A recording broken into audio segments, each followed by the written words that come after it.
Eu sou Paulo Nogueira Batista e hoje queria fazer um comentário de natureza mais pessoal. No final do ano passado eu publiquei um livro chamado O Brasil Não Cabe no Quintal de Ninguém, Bastidores da Vida de um Economista Brasileiro, no FMI, nos BRICS. É a minha obra mais pessoal das que publiquei, superando inclusive a minha obra anterior, de 1988, a minha preferida até então, que se chamou O Brasil da Crise Brasileira, a Moratória Brasileira, publicado em 1988, que relata a minha participação no governo brasileiro nos anos 80 e, em especial, a minha participação na polêmica decisão de suspender pagamentos da dívida externa a bancos estrangeiros, decretada em fevereiro de 1987. O meu livro de 2019, a meu ver, supera o de 1988, basicamente porque hoje escrevo melhor do que escrevi aos 33 anos. Na época eu não sabia expressar sofrimento, relatar episódios, hoje sei. Muita coisa piora com a idade, mas a escrita não necessariamente. E eu hoje escrevo, acho melhor do que escrevia naquela época. Por que estou dizendo isso? É que livros escritos dessa maneira, com o coração, por assim dizer, demandam, em primeiro lugar, no meu entender, a atenção dos amigos e da família. Dos amigos não tenho o que dizer, não tenho o que me queixar, mas da família, poucos leram, poucos se interessaram. Não vou dizer mais nada para não agravar problemas familiares políticos que remontam às passeatas pró-impeachment de 2016, na época em que eu residia na China e acompanhava estarrecido os acontecimentos no Brasil. Falo e não chego onde queria chegar. O livro mais recente teve sucesso, sim. Já é o mais vendido dos livros que eu escrevi, o que não quer dizer grande coisa, porque nunca fui um grande best-seller. Em janeiro deste ano, a editora Leia teve que publicar tirar uma nova tiragem às pressas de 3.000 exemplares, porque a primeira edição de 7.000 ameaçava se esgotar. Veio a pandemia, atrapalhou tudo, mas eu já estou pensando numa segunda edição corrigida com elementos inéditos, aproveitando um trabalho que eu estou fazendo em inglês, elementos de um trabalho que eu estou fazendo em inglês para a Universidade de Boston.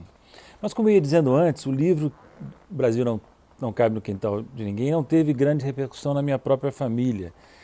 Com exceção da minha irmã, Isabel, que mora na Alemanha, a maioria não leu. Alguns leram partes, não gostaram muito.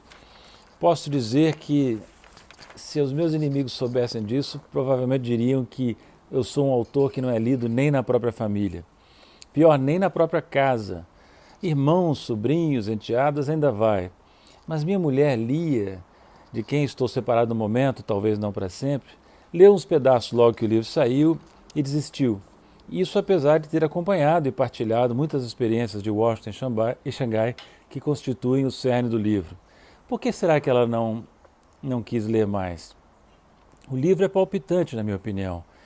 Não vou tentar aqui resumir os embates mais sangrentos ali relatados. Por exemplo, a maneira como eu entrei em conflito com o então ministro da Fazenda, Joaquim Levy, em 2015, dada a propensão do ministro a transmitir recados do secretário do Tesouro dos Estados Unidos, o seu homólogo no governo americano, ou como eu quase caí do cargo no FMI por causa da minha defesa arriscada da Grécia, ou ainda as perseguições que sofri dentro do FMI por conta do meu empenho talvez excessivo nas reformas do Fundo Monetário Internacional, e também a maneira como eu fui destituído de forma ilegal do meu cargo de vice-presidente do Banco de Desenvolvimento estabelecido pelos BRICS em Xangai.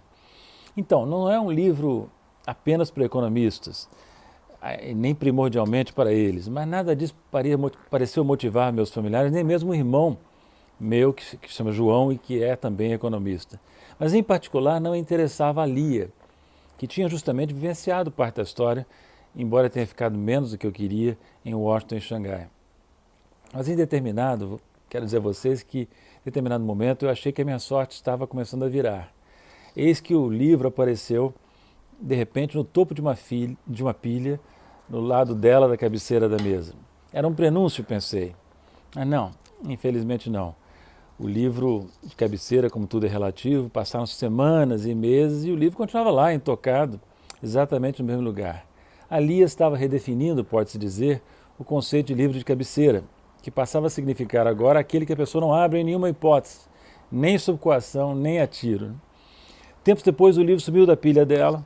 Perguntei qual era o destino do livro e fui informado que ele havia sido transferido para uma estante sem ser aberto de novo em nenhum momento. Depois a Lia confirmou que havia lido apenas a apresentação e algumas crônicas no final do livro, uma das quais dedicada a ela. decepcionante, porque como eu registro na apresentação do livro, as vivências e embates ali relatados foram, em alguma medida, também da Lia, que esteve comigo grande parte do tempo, como eu disse, em Xangai e em Washington. Apesar disso, ela não se dispunha a dar atenção ao livro. E, no entanto, vejam bem, como dizia Fernando Pessoa, atrás de todo apesar se esconde um porquê. O trabalho me absorvia muito, mas muito mesmo, em Washington como em Xangai.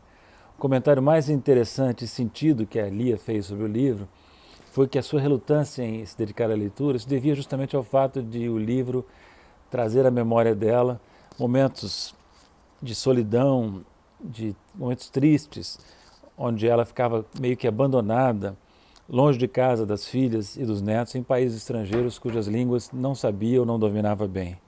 Como dizia o filósofo Ludwig Marcuse, o tempo não cura nada, apenas tira o incurável do centro das atenções.